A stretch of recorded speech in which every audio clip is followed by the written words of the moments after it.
I can invite up Mark Taylor from Director of Allies and Morrison Architects, Bianca Wong, Global Head of Sustainability, Sean Butler from Schüco, Commercial Director, Michael Stacey, Architect and Lecturer, Teacher, and Billy Field, Dane Architectural Systems. First question, what do you think the built environment of 2050 should look like? And that's both at a UK level and globally as well. First off, we need to be cognizant of the fact that 80% of all the stock that will be in existence in 2050, which is our kind of target date here in the UK, is already built. So I guess point number one is we have to start looking at that 80%. We've got to do something with this stock, and we need to understand how to treat existing buildings with care, with sensitivity, with effectiveness, and with efficiency. I think the first thing is that we've got to deep refurb. We've got a deep refit and take these buildings carefully down, maybe back to their structure. There is so much carbon locked up in building structures that it's probably not a good thing to touch the structures. So I think when we do this analysis, I think that's the first question: can we preserve what we already have before we start building new cities and carving up greenfield sites to build new buildings? We should remember that demolition is sometimes the best option. In most cases, reusing existing buildings saves between 4 and 46% of the carbon. But if you convert a warehouse into a multi-occupancy residential building, it uses 17% more carbon than a new build. So we should be doing the science seriously. We should understand life cycle analysis. That data should be available to the built environment for free and should be understood by the graduates of the built environment.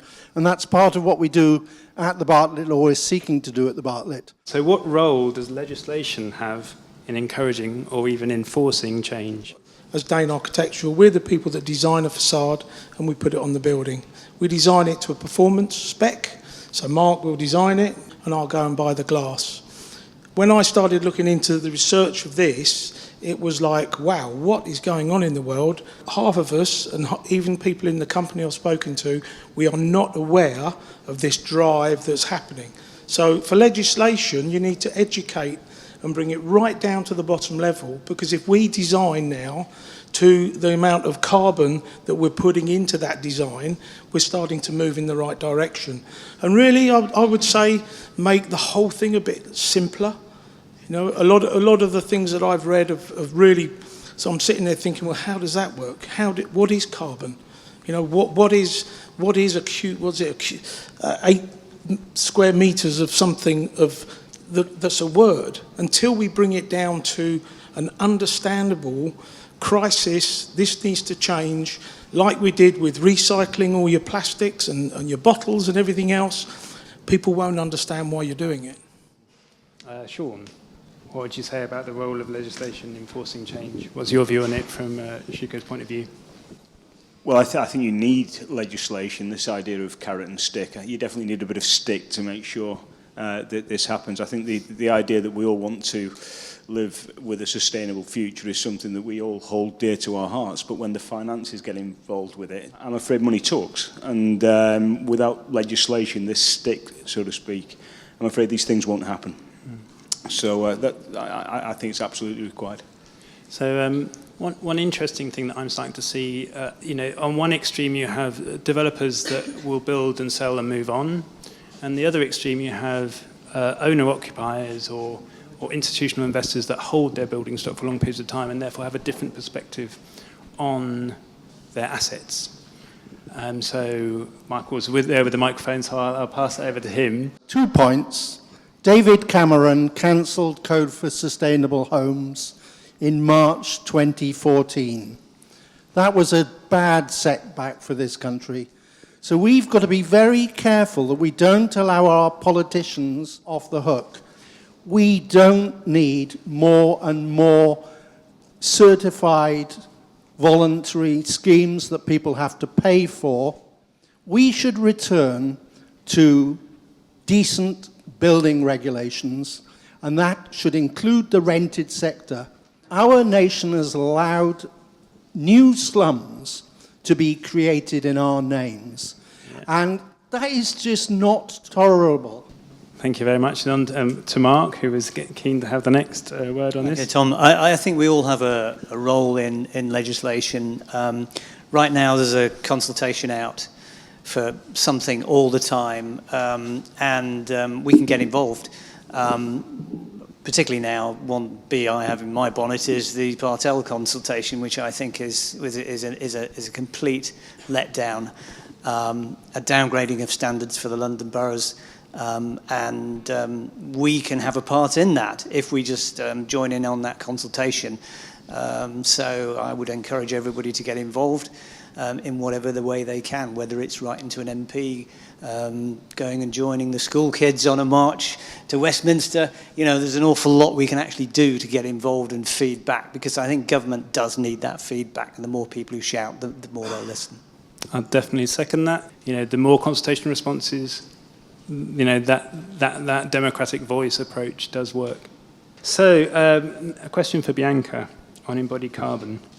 So, the World Green Building Council released Bringing Embodied Carbon Up Front, a report stating that carbon emissions released before the built asset is used will be responsible for half of the entire carbon footprint of new construction between now and 2050. I think Tom Paul had a hand in these questions, actually. What role does legislation have in confronting this? I think we can all agree that legislation is needed, and we're definitely going to need to stick in this situation as well. It's very important to set the direction of travel to create and accelerate that market change, and then ultimately send a signal to business.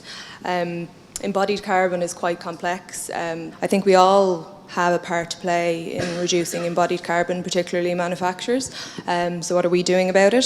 So last year in 2018, we committed to science-based targets. So we've set a 10% reduction target across our value chain in terms of emissions. We've been very successful in Kingspan in terms of reducing carbon emissions within our own boundary. But as we all know, when you go out of something that's beyond your control and you're trying to influence suppliers, it is quite difficult. But I think ultimately, if we want to get to net zero embodied emissions, it will require legislation. It'll also require mass collaboration across the value chain, very meaningful, quantified, measuring kind of metrics. What are you achieving year on year and trying to do better?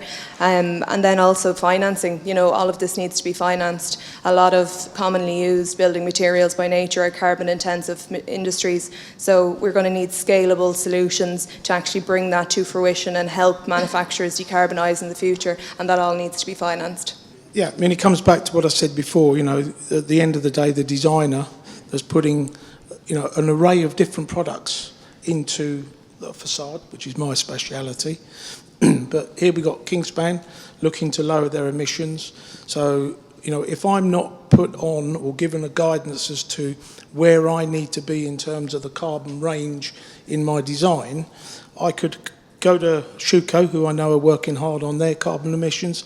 I could go to Kingspan, and then it'll be cheaper for me to go and buy something in China, and all that good work has gone because I'm not being driven to a certain target, right, in what I buy and what I put on that facade. So then that would sort of push you towards the role of legislation in making sure there's an equal playing field, that you would get recognised for sourcing better quality materials. The question of embodied carbon often brings to me this idea of, and as the Climate Committee report on, the Committee on Climate Change report indicated that we should be building with more timber to fix carbon into the built environment. Those elements, plus there's the architectural flexibility and the resilience of aluminium and metal cladding type systems. So how do you see that narrative going? As part of the Towards Sustainable Cities research that I undertook with Kieran Timberlake, we looked at the embodied impact of 4 types of windows. We looked at all aluminium thermally broken windows, aluminium-clad wooden windows, all wooden windows, and PVC-U window frames. What was unusual about that life cycle analysis is we studied an 80-year in-use phase.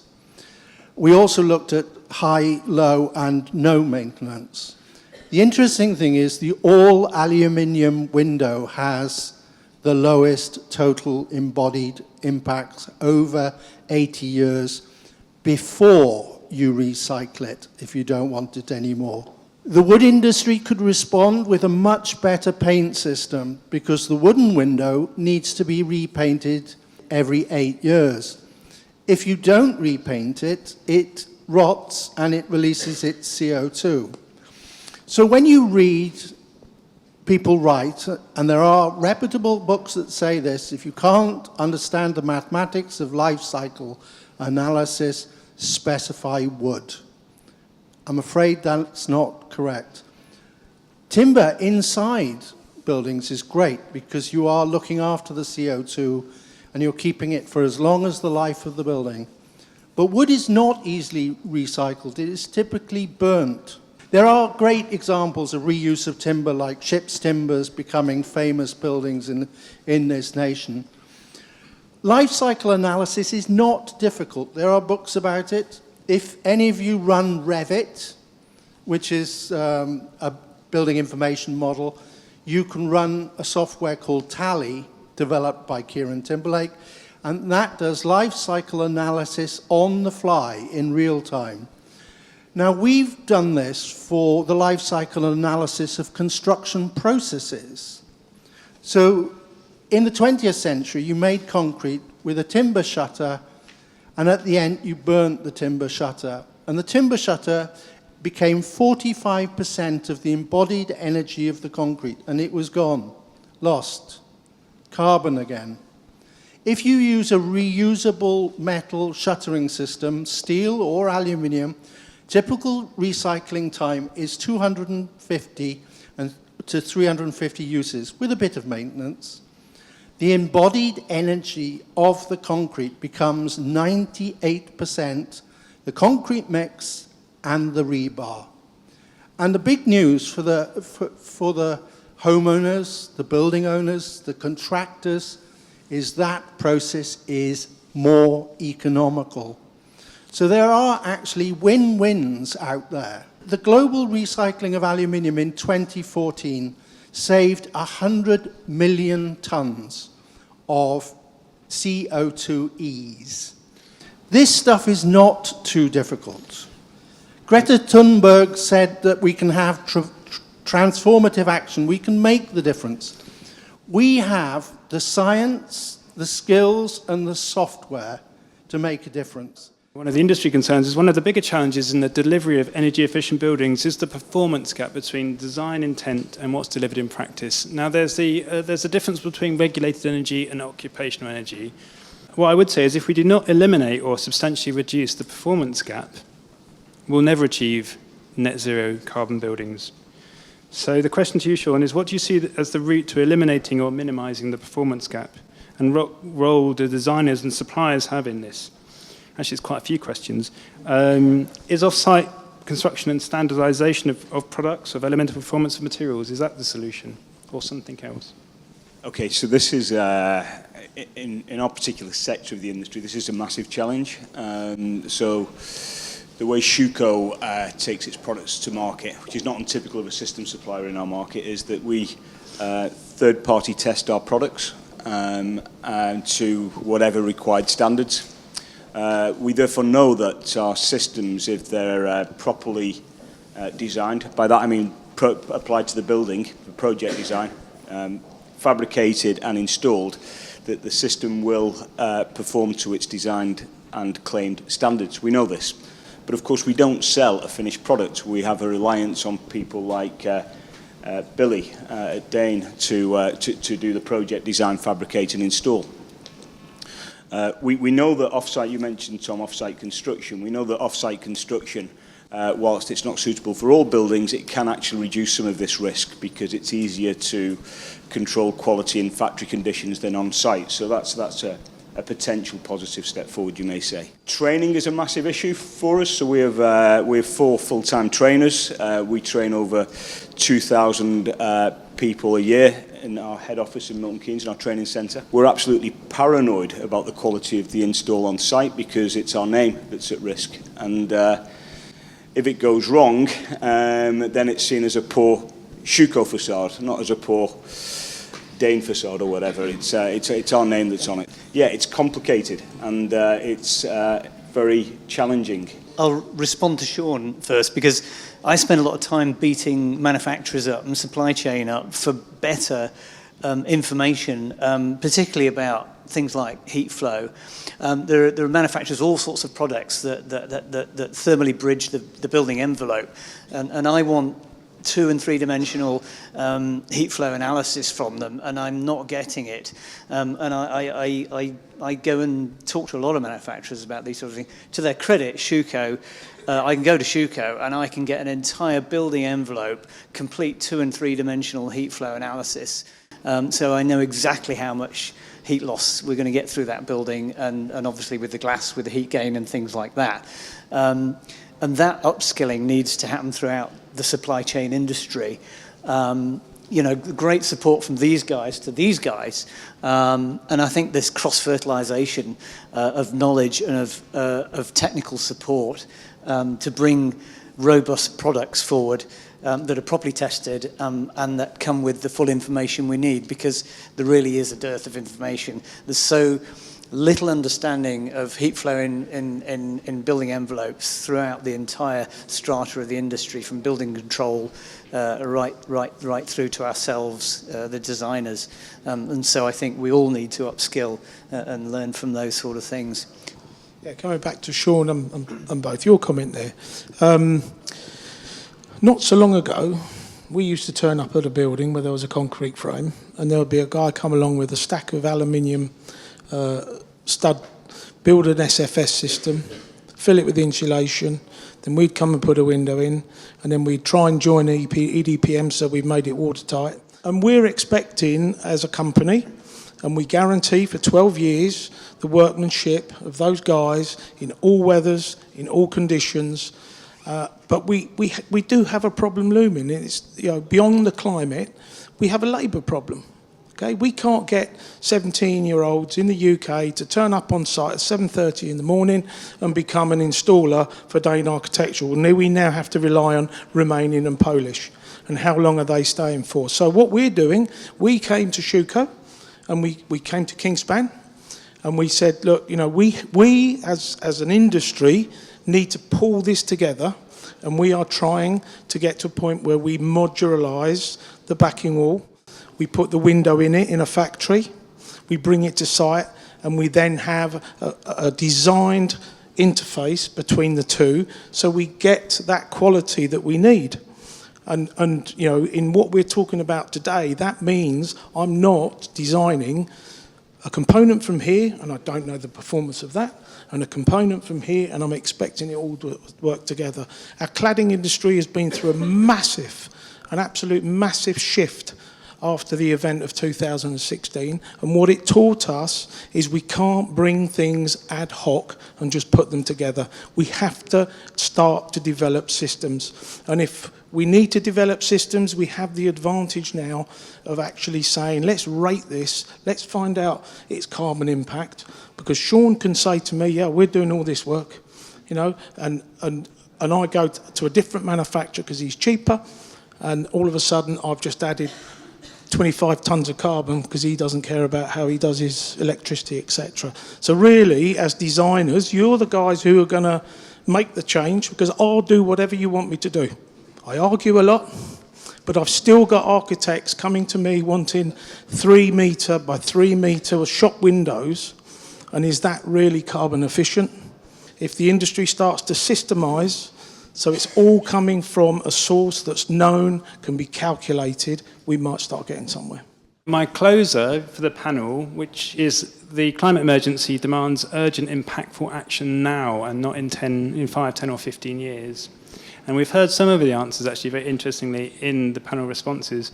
But what are you doing to support the delivery of rapid decarbonisation? And given that here in the UK there's been a general election announced, what is the number one commitment to change you would like to see from our politicians? By 2050, I would hope that when I'm designing a 40-storey high residential tower or 15-storey high office, that the leasing system will have kicked in, and that we would be leasing the facade from Billy, and it's been supplied by Sean, Of course, and that when it reaches the design life, which would be very, very accurately predicted because of the science that goes into it, that Billy will come along and take it back and put a new one on, and that Sean will take back from Billy what he's taken off the building, and it will all be reprocessed, reused, and put back into the system. And at the moment, there is just no incentivization to do that, and that is a major, major global shift that's got to take place, I think, for the circular economy to operate properly. We know, probably at our cost at Schüco, that serious government incentive can change things. So the solar panel market, which we were briefly in for about 5 years, and then got out of very quickly when the government got rid of the feed-in tariff. I mean, that just shows you the power of these of government and legislation. So I think a serious incentive is needed, and is, to be honest with you, it won't work without it. So that's what I'd like to see from this. One thing I think it was Mark mentioned, or it may have been Michael, which was the getting rid of VAT on refurbishment, was one very simple. I would totally agree with Sean. We need stable government policies. We don't need chopping and changing because that's not good for homeowners, it's not good for suppliers, it's not good for manufacturers. We should consider carbon imports and support UK manufacturing. We should be able to source at least a good proportion of our buildings from the United Kingdom, which is not to be, too narrow. But I find myself advising a young couple who've just bought an end-of-terrace 19th century house in Newcastle. They haven't got great incomes. It's their first home. If they could take out a carbon mortgage because they are going to decarbonise their house, and maybe that pays back over the sort of 25 years like an economic mortgage, and those two work in tandem, perhaps we could transform the nation. I think some parties are suggesting subsidy. And you could say a green revolution would be a great thing. We went into the Industrial Revolution first in the 18th century. We started this carbon expenditure. So although we're a small island off Europe, next to the island of Ireland, we need to lead the world in showing that we can decarbonise the United Kingdom. Thank you all very much for coming. If you could just join me and say thank you to all the panel today.